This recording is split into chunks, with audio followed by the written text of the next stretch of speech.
I'm Tammy Lee Meyer, and it's my honor and absolute pleasure to do a discovery conversation with Dasaratha Rama. Rama and I have been jamming and doing mashups with Zoom and Plectica and ThoughtSpace, and really working with her work with growing systems of success.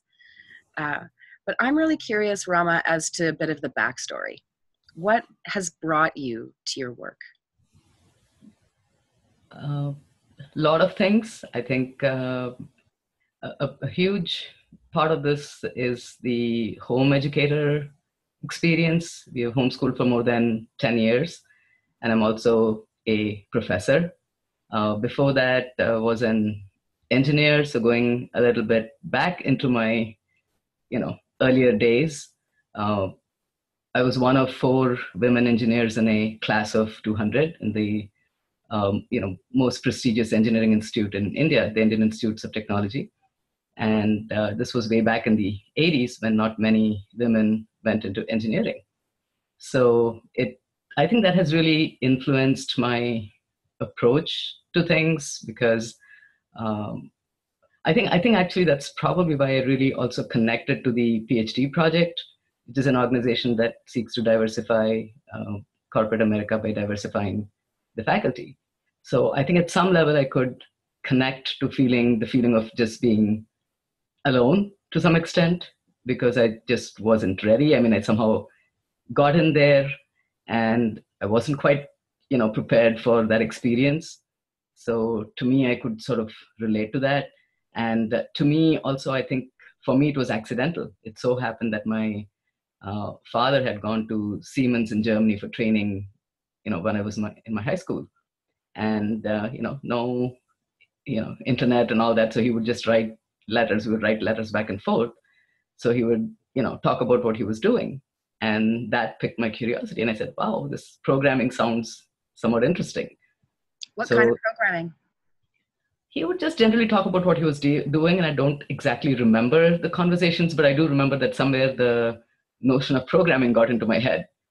So, and then I did not want to do biology. So, back home in India, you either went on the biology track or the engineering track. So since I did not want to do biology, I took engineering drawing in my high school, and then I took the entrance exam, which is actually a very tough exam. People prepare for it for a long time. And, and I didn't really expect I prepared for it for some time. I took it and I didn't even actually go to see the results. So a neighbor went and said, do you know you got in? And I was like, I was just totally surprised. So for me, it was, not the typical experience where people are really wanting to get in. For me, it was just, well, what am I going to do? I'm not going to sit for the medical exam. So I'm going to just sit for this one. And it happened that way. So. And what was it like being one of 4 women in 200 in the 80s in India? Yes. and also remember that the kind of school I came from, so I came from the other women were at least from different kinds of school. I came from a, lower middle class family, and went pretty conservative family, and went to school where the women didn't even talk to the men. As students, we just minded our business. They minded theirs. We hardly interacted. So coming from that environment and just being thrown into this one was a shock, to say the least. And also, the first day I went for orientation, they used to go by rank. So the first 500 on one day, then 500 to 1,000, something like that. So I went there and I was only one of the first 500. So I go there and there's not a soul, not another woman in sight. So it was quite a, how do I say, something that I was totally not prepared for. But, we were a close family. My family was nearby. I just used to wait for Friday evening, just dash off home and come back Sunday evening. So. Right. It is so formative though, as yes. well. Yes. So, you've really pushed into what was a man's world. Yes. And I think, that's where I get my resilience from. So I said, I don't know if I learned any engineering, but I definitely learned resilience. Just pick yourself up and keep going on. Yeah. And so how many kids do you have, Rama? 2. Yeah. One is a professor in the London School of Economics, and the other one is the homeschool. So sort of just like I have 2 sort of paths, the formal, the professor and the in a US university and a home education parent. My two children are on two, trajectories as well. Yes, yes. So when did you get involved with the PhD project? Actually, I came to the PhD project from something else. When I first started teaching, this was in 90, I think. Yeah, so 1990, when I first started teaching, I went to Bentley College. And And what were you teaching? Information systems at that point. So I came from engineering, and then after graduating, I worked in, as a programmer analyst for a couple of years. And at that point, Programming computer language or? yes, And in what basic. languages? Basic. Basic, yeah. So, and then at that point, I realized I didn't really want to do my, master's or PhD. I didn't want to go for computer science. So I'm glad I worked for a couple of years. I realized, I didn't want to go completely technical. I'm more of a people person. So I decided information systems was a better fit for me. So I actually went and did my PhD in a business school and not in the computer science program, which I'm really glad I did because, I don't think I could have just stayed on the technical track all my life. So this has worked, well for me. So I did my master's PhD in information systems. And then we came to Bentley College. And that was actually a truly formative experience. So sometimes, we don't really know what's going to have a transformative effect on our career.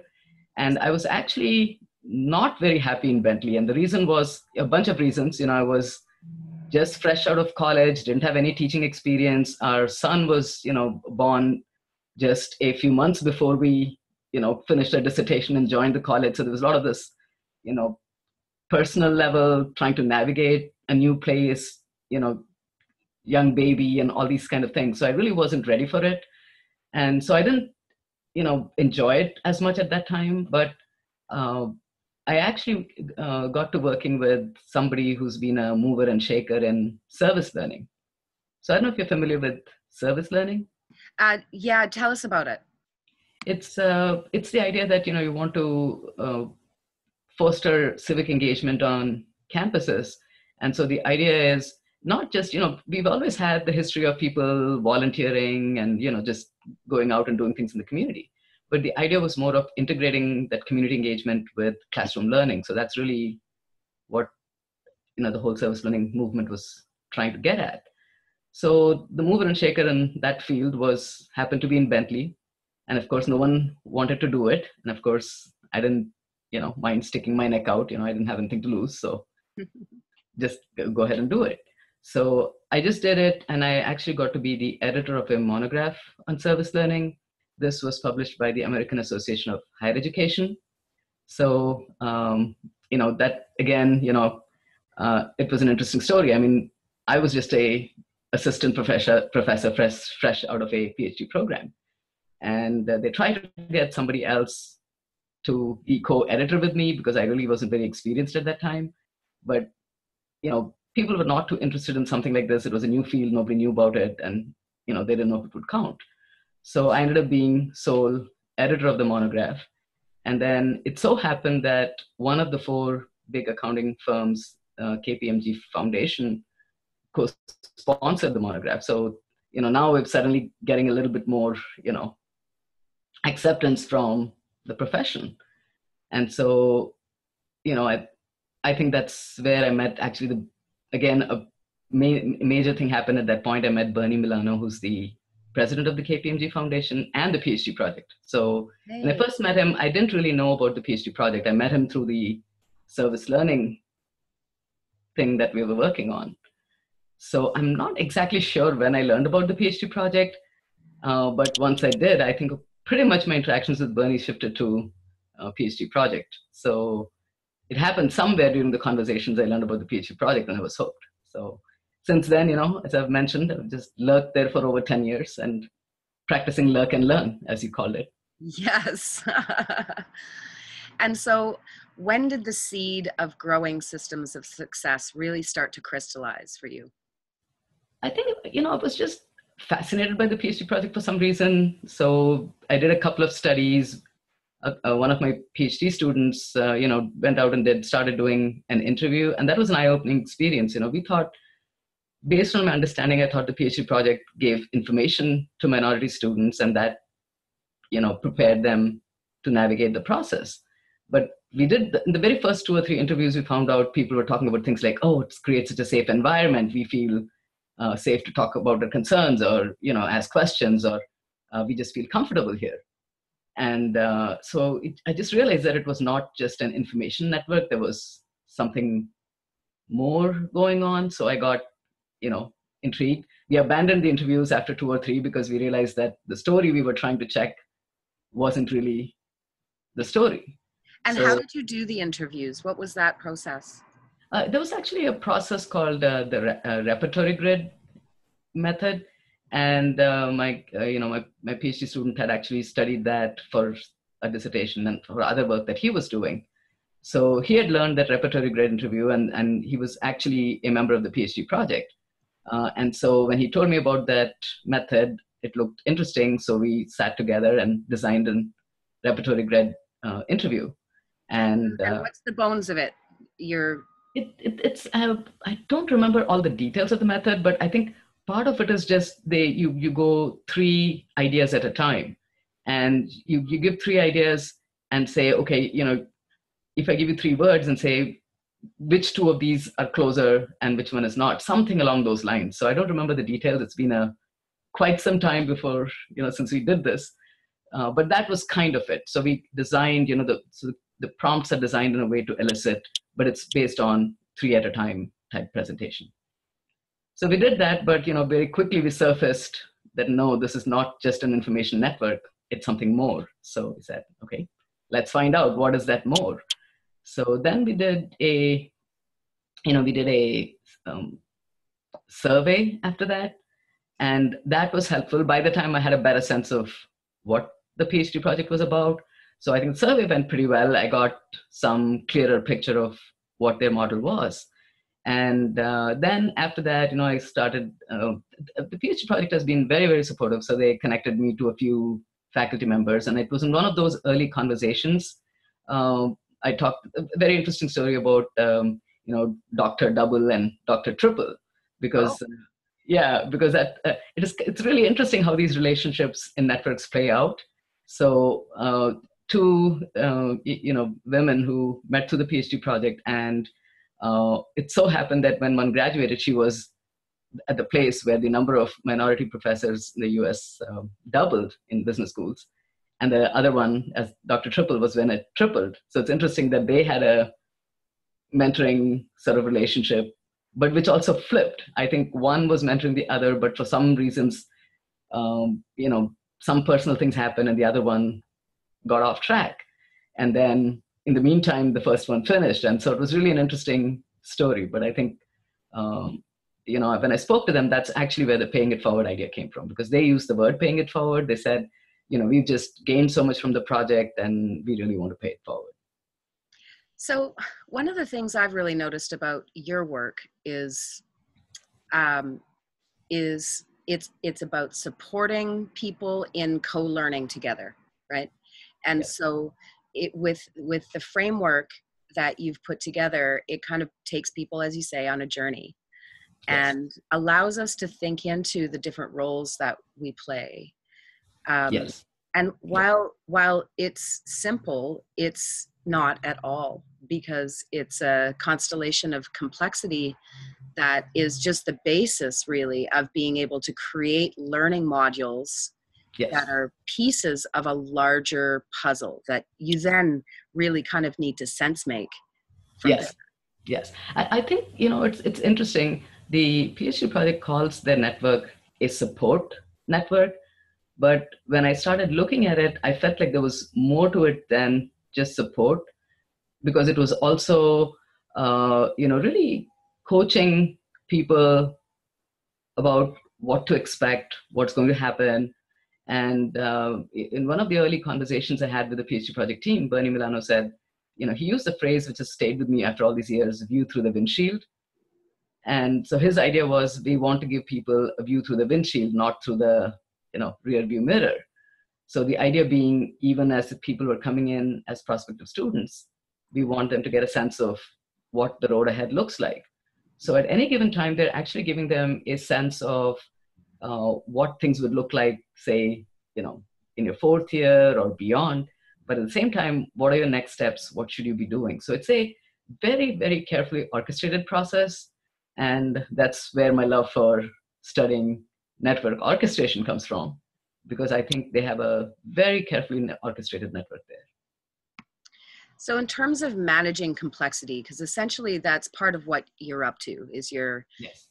oh, here's some complexity right here. It's you have to be present with what's happening.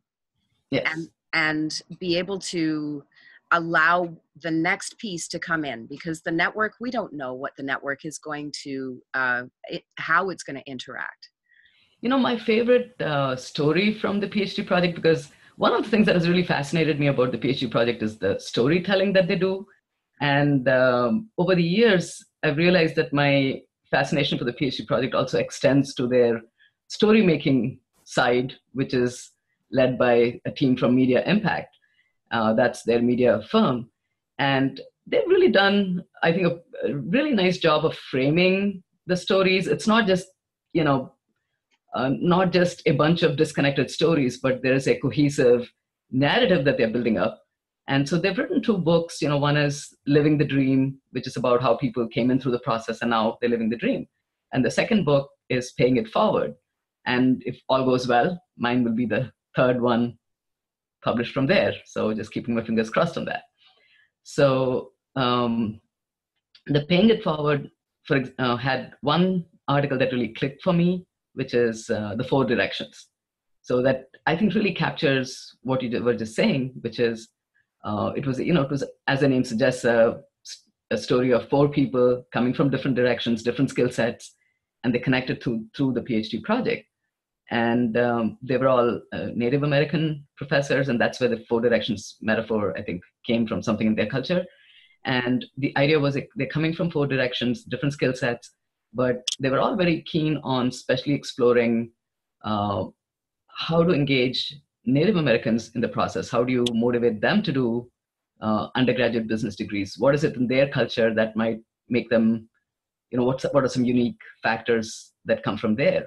So that got me thinking. And in fact, that's one of the articles I talk about in my book, because on the face of it, it just looks like, oh, it's an informational process. You bring people together into this big conference. It's a 2-day conference. It's, they really walk you through the entire PhD process. But I think what people may not know unless you're in the network is the long-term impacts. And I think stories like the PhD project's 4-direction story, I think really paint a good picture of that, because the seed for this particular one was planted at the first annual conference, which they attended, at least some of them attended as prospective PhD students. And they met every year at the Doctoral Student Association meetings and got to know each other better, and it happened. So we see that happening in our networks. We start forming clusters of people who start to do things together, and people who would have never met. What were the odds that I was going to meet you or Harry over in Belgium, or people from different parts of the earth, and what were the odds we would have met each other but for this networks? Yes. And I guess I'm really curious, what's your hopes from this work? Education. I think I grew up believing education is the ticket to a better future. It has been for me. And the thing that I think concerns me is, even as we have an abundance of resources, everybody can access so many resources. I also feel there are a couple of things. I think inequitable access. Not everyone has access to this for one reason or the other, whether it's family circumstances, whether you're a learner of a different, with different needs, and the, cookie cutter assembly line process doesn't work for you, or whatever it is. So in this era of abundance where everybody could really be learning things and growing, I really do believe that. I really believe everyone can learn in this environment.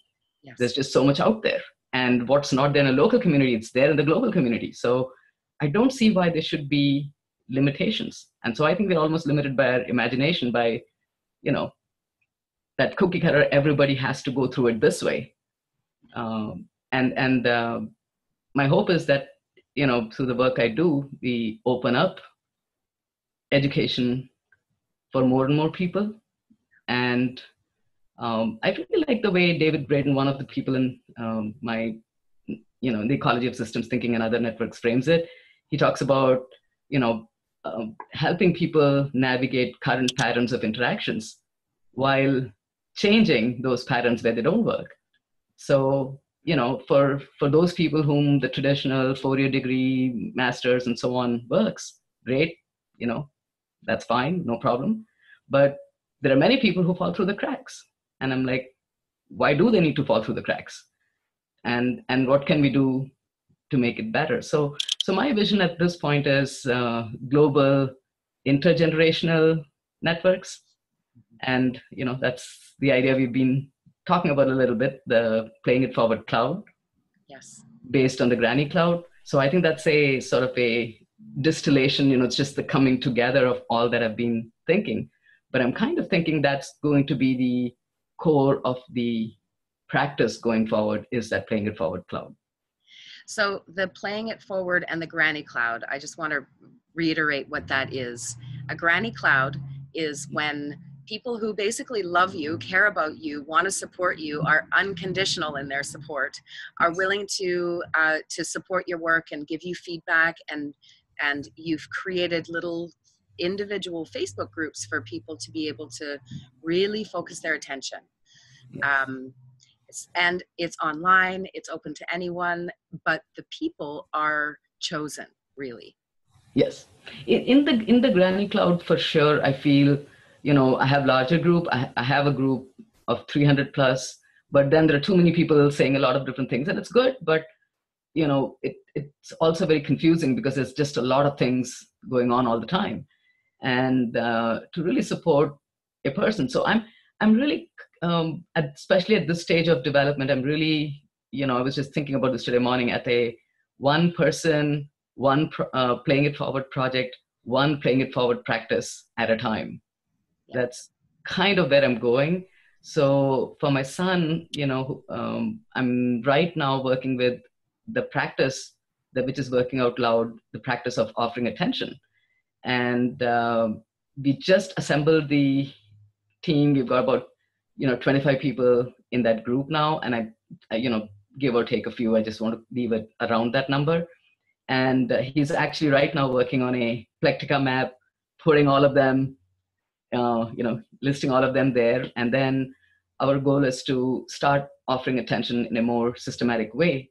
Take each person, say a few words about them, talk about his relationship with them, and something along those lines. So, I'm because he was sharing some things, we do build a lot of artifacts and we do a lot of things, but if you share a lot of things and there's too much feedback coming from different directions, it's difficult for him to really stay on top of all of that, because he also has to do some other, he has to study and do other things as well. And he's preparing for he's going to perform at a senior center this Thursday. So he's got a lot of other things going on as well. So that being the case, I just want to keep it very focused. So I said, okay, we've got 25 people here. Okay, create your Plectica map, put all 25 people, then we'll go down the list, take one at a time and practice offering attention. So I feel like it'll be more, more retention, more becoming a habit if you take one practice and stick with it and do it for a while. So that's why I'm saying practice with a particular practice. Yeah. And with he started with the relationship sphere, which is awesome, right? Like, what Yes. are the connections? Yes. And it creates a map of support. So you're kind of already starting in the heart of it. Yes. Is, Yes. you're at the center of a web of relationships. And yes. This was just an intuition. There are a lot of working out loud practice by John Stepper has, they have 12. It's a 12-week program where they ask you to create a circle and practice different things. And the first one is where you come up with a goal and a relationship list, which is where we got the idea of a relationship sphere, because we use thought space, and we said, hey, why list? Why not make it into a sphere and put it on a globe? And the two other practices that they have, I believe their second one includes offering attention, and another one includes earning attention. So I kind of feel like, even though they're 12, if you really, really practice those two, offering attention and earning attention, I think we've really made a leap in terms of learning how to pull people into our learning process. And what does earning attention mean? I have to read it. I haven't really looked into the later part of the guide yet as much. So offering attention, I read more because it was the early one, and that's what we want to work on.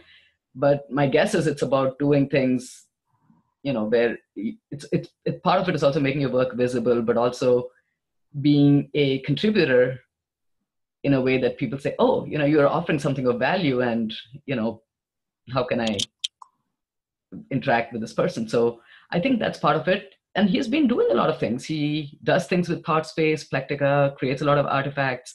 So I think he has skills. So if we make it visible in a more systematic way, he's more likely to be able to earn that attention. And it's already started happening, actually, because, people connected to the relationship sphere, and they see a few things he's doing and say, oh, maybe Anant could make something for us. Yes. And so I think that process has started, I think. Yeah. Well, I did comment and friended Ananth, and he's friended me back, and we had a little chat. Oh. Yeah, it is. And it really is that step by step building relationships, giving attention, and really understanding what people need and how we can help each other. Yes. And I think, yours is a very sophisticated practice of doing just that, so the discovery conversation actually is about offering and earning attention, right? So you offer attention to somebody and then earn their attention as well. Yes. And there's so much value, I think, in us investing that attention in people, because we do have a lot to teach. We do have a lot to learn from each other. Yes. And so having ways that can be, well, just being here, we're building our relationship. Yes. Coming to just being, so we a lot of us are in the ecology of systems thinking, and sure, out of 5,000 people, maybe you're interacting with 10 or 15, but over time, the relationships change. And so one of the recent stories is, we've started interacting a little bit more with Harry over in, he's in Belgium. the Netherlands. He's in the Netherlands now. Yeah. Oh, he's in the Netherlands now. Yeah, he moved from Belgium. Yeah. He moved from Belgium. Okay. So, so we've been watching his work, and again, it's a question of, as he shares, we've been looking at it, and we've been, looking at it with some, at least me, with some concern, because I don't like to draw any more than I like being on video. So, so I was having this conversation with him. I said, okay, we've, moved past the hurdle on being on video conversations with Tammy, and now maybe it's time to try some drawing. And we actually did, between Anant and me, we created a couple of, sketch notes. And we basically just, took one of Harry's pictures and took that as a template and started building from there. So it gives us sort of some confidence, because we're at a starting point. Part of it is, you just freeze. You say, oh, there are just so many things you could be doing. I just need to know one thing. Just tell me one thing I can do. Yes. And so I found a particular, thing that he had drawn recently. And that's why it's been helpful that he's shared so many. That one particular one, when I saw, I said, that really is, I see the seed of mapping, my own work onto that one.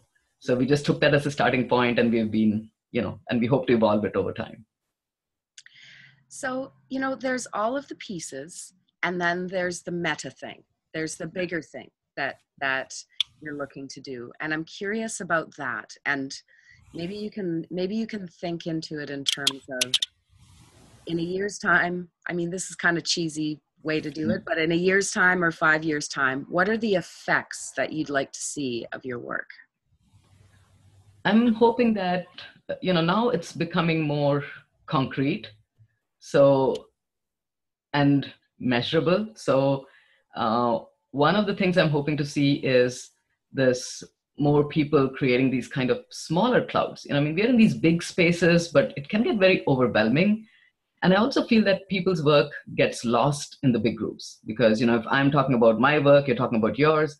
And if there are, 500 people talking about 500 different things, nobody's, we're really not able to tune in very well to anybody's work. So one of the things I'd like to see is a more of a many-to-one type design, which we have started. So, this particular one, at least the stated goal is to help Anand, launch his different explorations and give him feedback and so on. Not that we all don't benefit from that.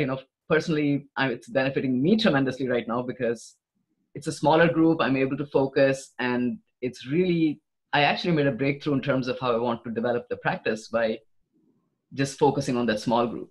Sometimes you lose that focus when you have 500 or 2,000 people. So that's one of my metrics, if you will. I want to see people replicate the Playing It Forward cloud. So the group that you've just started is sort of along similar lines, and I'm hoping that it may not be exactly the same structure that we have, but something along the similar lines where I'd like to see the focus being one person's work. So in your group, it may not necessarily be the Zoom, because at least my perception of your work is the overall media making, artifact creation processes for doing that collaboratively. Mm-hmm. So, I would like, at least in my mind, I see that picture as with you being at the center and all of us, contributing in a way that could help you grow your work. Yes. It's interesting. When I framed it, I was like, hey, okay, what's needed? Because part of me is thinking of what's needed for the network. Yes. Right? And I think that bringing all of the media artifacts together and encouraging team members to create new ones. Yes.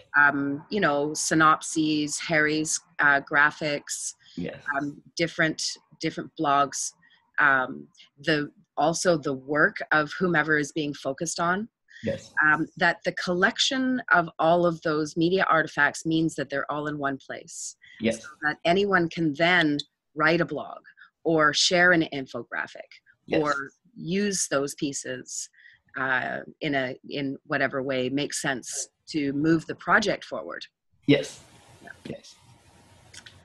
So that's my meta thing, and I'm also seeing it in terms of a project on the ground and thinking in the cloud, if you will. So maybe my projects on the ground, there are people near me, around me in my geographic area, and I'm doing something with them. It's a little bit more local, but nothing prevents me from having, thinking in the cloud, and then based on that, creating artifacts to again take it forward to larger audiences. So that's sort of the design that I'm beginning to see. So, I think you used the word in one of our early conversations about architect. So I think I tend to think that way. So for me, the Playing It Forward cloud, I'm already beginning to see the architecture of it. And that's where, Harry's graphic was very helpful, because he had drawn a sketch with, sort of the situation on the left side. And then on the right side, there was a sort of a whiteboard and, some output or some thing being written there. And it gave me it really meshed very well with the structure that I was thinking of, that you have projects out in the real world, and then you have things coming out. And the gap that I'm seeing is in what's coming out. People just do things, but they're not intentional or deliberate about what's being generated. And so being intentional and deliberate about what's being generated, and also people think output, but I'm thinking journey. So you can be very deliberate about creating artifacts throughout the journey, realizing that those might be helpful. So my very first sketch, which doesn't look very good, my very first video, which probably doesn't look very good, are all helpful because, you know, at least it shows, okay, I got started and I was thinking something and I did something about it. So those are still people who are 2 jumps ahead of you still have something to add to what you're trying to do. So that's the other thing, you know, being deliberate about creating artifacts through the process. And so that's really the playing it forward cloud idea, that you're doing something. So we're not just talking in the networks. So it's rooted in action. So you're doing something, but then you're very deliberate about what's being created. And at every step of the way, you're trying to create at least a little bit of value, you know, create something that hopefully creates value for somebody else. And also, I mean, following the journey, being this working out loud, this playing it forward, all of these things are basically documenting the process of learning in little bites. Yes. And yes. so in terms of your meta work for enlivening education, I would say, like creating new ways that people can educate themselves and educate each other. Yes. I mean, that's it, right? And we don't know. That's it. Because I think the thing is, contrast this to, you know, a lot of classroom learning. It's pre-programmed. You must do exactly what somebody tells you at exactly the time they tell you, take some tests and be done. And this just gives you a very authentic record of learning. We know exactly what Anant's learning right now when he creates this relationship sphere or when he creates other artifacts. You know exactly what he's learning. We just as a society haven't learned how to measure learning from those artifacts. So that's part of what I would like to do too, because nothing is credible without assessment these days. So part of what I'd also like to do is to really document it and to be credible. So for example, we might say, oh, home education has a lot of powerful features and it's really good for a number of reasons. But unless we can make a compelling case for it, and the compelling case for it may not be, you know, somebody got X in a standardized test and so did somebody with homeschooling or did better or something like that. The outcomes could be something we have not even envisioned for those in school. Mm-hmm. And so the more, you know, accurately and more deliberately we can document the learning as it's going on, you might see that it's actually creating entirely different opportunities for learning. Mm-hmm. So I want to be able to, I can actually begin to show that now. I say, hey, look, Anant has a cloud of people from different parts of the world who are contributing to his learning in different ways. Yeah. And we have a very deliberate process and structure for doing that. And would we have had that if we had not built the relationships? So I think the relationships that have helped me, you know, the cloud was very sudden. One fine day I said, oh, I really think I need to create this cloud. But the seed for it has been planted a while ago. It started when, you know, I started sharing my book, pieces of my book, posters, you know, different kinds of things that people would respond to. So the last 2 years, I've been sharing my work and building my own capacities for playing it forward. And that's where the relationships grew. So that one fine day, I just could say, hey, I think I'm putting my cloud together. Yes. So it's been 2 years that you've been nourishing networks. Yes. With this work. Okay. Yes, because it actually started when I joined the Ecology of Systems Thinking. That was in end of 2015. And I just shared one thing just to introduce myself. And I wasn't sure anybody was going to respond to it because it was called Systems Thinking Network. And, you know, who knows what exactly fit in there and how my work related to any of that. So I did, and Peter Jones responded and a few other people responded. And it was really helpful because Peter Jones really liked the added part of the work. So he started creating several Canva posters where he was using that, and that kept it in people's attention. And then I got, you know, I said, okay, looks like there's some interest here. So I was slowly sharing a few things. And then over time, I started connecting with a few other people, you know, who were interested. So the conversations grew, and some of those people came over into the Growing Systems of Success group. And then actually people from the Ecology of Systems Thinking have been the energy sources in my group. They've been the very active participants there. And actually, if I think about it, that's kind of like how you've moved to these even smaller groups. Yes. So you started with a really big group, and then you were like, okay, well, I'll create a space to look at this. So you're just replicating. Yes. And then now a really focused group. And now I'm also going the other way because I think from the smaller one, I think smaller one is really good for practice because, I'm like, okay, I can't really deal with 2,000 things. I'm just going to really focus on doing this well. Yes. And I think it's timely too because, right now I've just about finished writing a draft of the book and I'm kind of ready to really work on the practice. And so it's all working out well. And the second thing related to all of this is immersion in the cloud, because one of the things that's been on my mind for some time is that even though I've really tried to be very precise about the elements of the PhD project model and broken them down and all of that, at the end of the day, how the PhD project does it is not talking about it, but by just immersing people in it. So, a whole bunch of prospective or current students come in and the PhD project creates an experience for them through their conferences, right?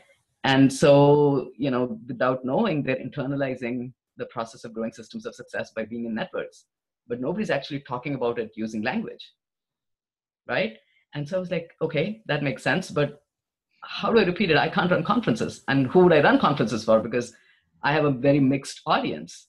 It could be educators, it could be entrepreneurs, it could be parents. I don't really know, because it could be used by anyone.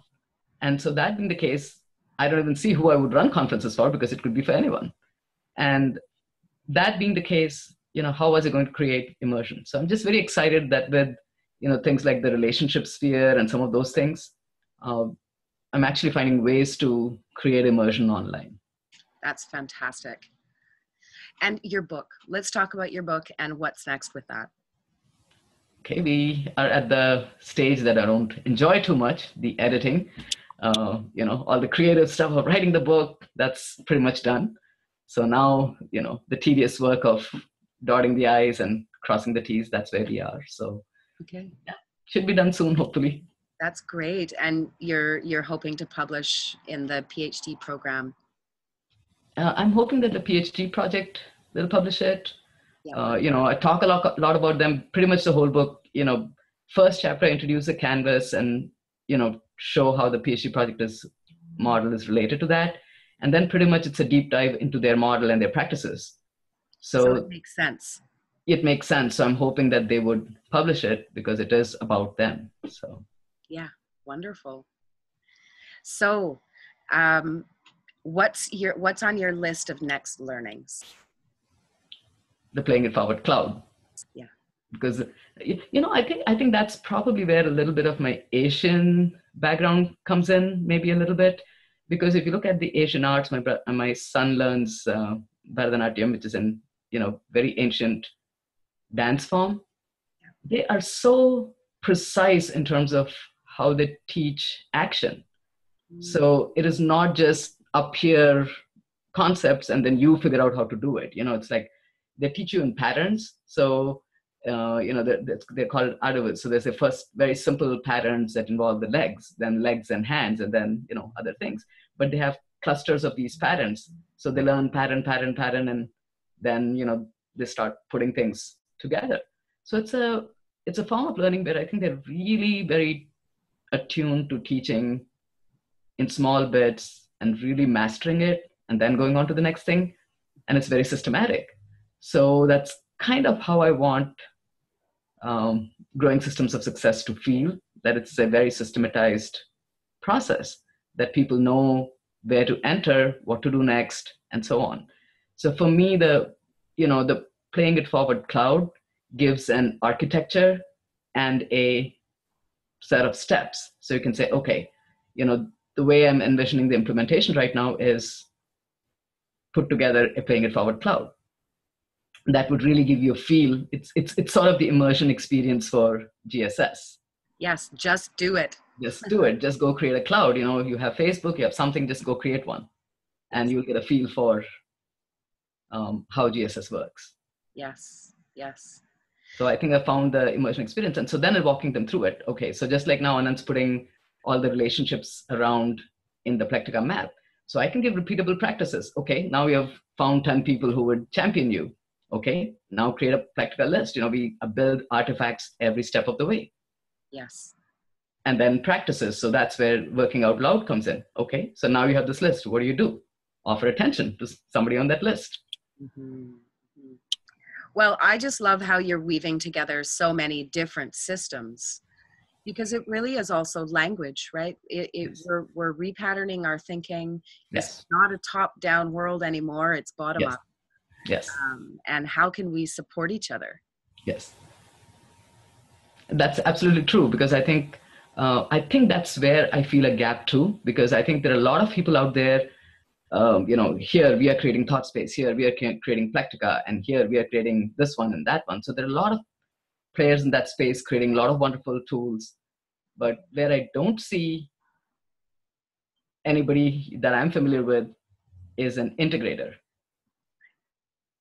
So that's how I see my role. I can pick different things, and what I'd like for people to do to see is, hey, this is how you could put them all together. So you create a relationship sphere in thought space, and maybe your map in Plectica, and then use John Stepper's working out loud to offer attention in your group. And so literally, as you said, weaving the different tools and artifacts and practices, And people, and making sense of it all together. Yes. Right? Yes. And we've been practicing, we've been experimenting and practicing for a long time. So I have a sort of a blueprint in mind, because I feel thought space is very engaging when you see the globe and you see people around it. It's that first connection. But after that first connection, I really want to go to Plectica, because I think Plectica is more robust in terms of drilling down on the relationships, or drilling down to the details. So it's a better blueprinting tool, I think. So that initial exposure with thought space, then onto Plectica. So I have a sort of a process in mind. Awesome. Well, thank you, Rama. I really appreciate being able to do a deeper dive and get a sense of what's brought you here, and to where you are today, and what drives you in terms of doing this work. Any final thoughts? Playing it forward cloud, just do it. Yes. This is the doing mode right now. Just go do it. And maybe you can just share your website, so if people want to, they can go and check it out. Okay, it's you just want me to do a screen share, or just it's better if you say it. I think we can also link it. Okay, www.addittogether.com. Great. Yes, and it really is about adding it all together. Yes. So, Yes. Thank you. Thank you so much, Rama.